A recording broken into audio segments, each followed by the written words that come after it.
একদিকে খুঁড়ে রাখা কবর, অপরদিকে পুরো পাকিস্তানের প্রধানমন্ত্রী হওয়ার প্রস্তাব। মৃত্যুর মুখোমুখি দাঁড়িয়েও সেই প্রস্তাব ফিরিয়ে দিয়েছিলেন আমাদের জাতির পিতা। তবে বলেছিলেন তাকে হত্যার পর তার মরদেহ যেন বাংলার মাটিতে ফিরিয়ে দেয়া হয়। পাকিস্তান থেকে যুক্তরাজ্য বঙ্গবন্ধুর মুক্তির সেই নাটকীয় ইতিহাস মনে করিয়ে দিচ্ছেন Arafat Siddiqui. And as you left 32 Danmandi, did you think you would ever see it again? I never thought it. I thought this is the last. 1971 সালের 22 ডিসেম্বর বঙ্গবন্ধুকে পাকিস্তানের মেওয়ালি কারাগার থেকে মুক্তি দিয়ে অজ্ঞাত স্থানে রাখা হয়। 26 ডিসেম্বর তার সঙ্গে দেখা করেন জুলফিকার আলী ভুট্টো।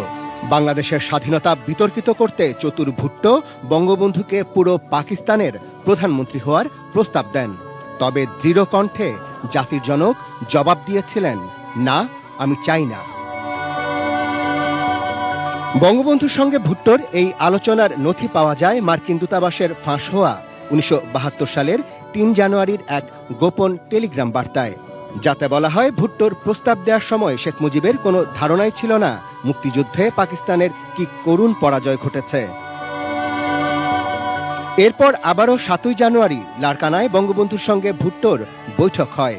ভুট্টো সাহেব আমাকে বলেছিলেন, শেখ সাহেব চেষ্টা করেন দুই অংশে কোনো একটা বাঁধন রাখা যায় কিনা। আমি বললাম, আমি কিছু বলতে পারি না, আমি কোথায় আছি জানি না, আমার বাংলা আমাকে পানিতে দেয় আমি বলবো। আজ বলছি ভুট্টো সাহেব সুখে থাকো, বাঁধন টুটে গেছে।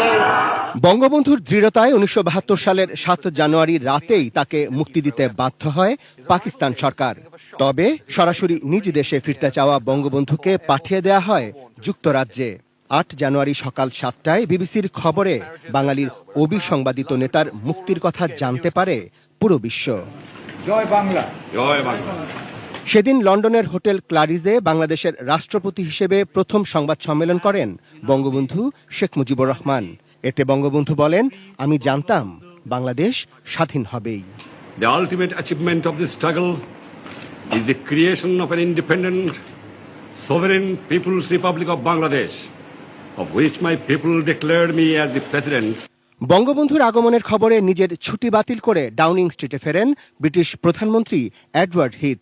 সন্ধ্যায় প্রায় 1 ঘন্টা বৈঠক করেন দুই নেতা। বাংলাদেশকে স্বীকৃতি দেওয়ার বিষয়ে ব্রিটিশ প্রধানমন্ত্রী ভারতীয় সেনা প্রত্যাহারের শর্ত দেন। এ সময় ব্রিটেনের স্বীকৃতি বাংলাদেশের জন্য খুব জরুরি ছিল। পরদিন 9 জানুয়ারি সকালে ব্রিটিশ রাজকীয় বিমান বাহিনীর একটি উড়োজাহাজে দেশের পথে রওনা দেন বঙ্গবন্ধু শেখ মুজিবুর রহমান। পথে ভারতের রাজধানী দিল্লিতে বিমানটি যাত্রা বিরতি করে। Arafat Siddiqui, ATN news, Dhaka.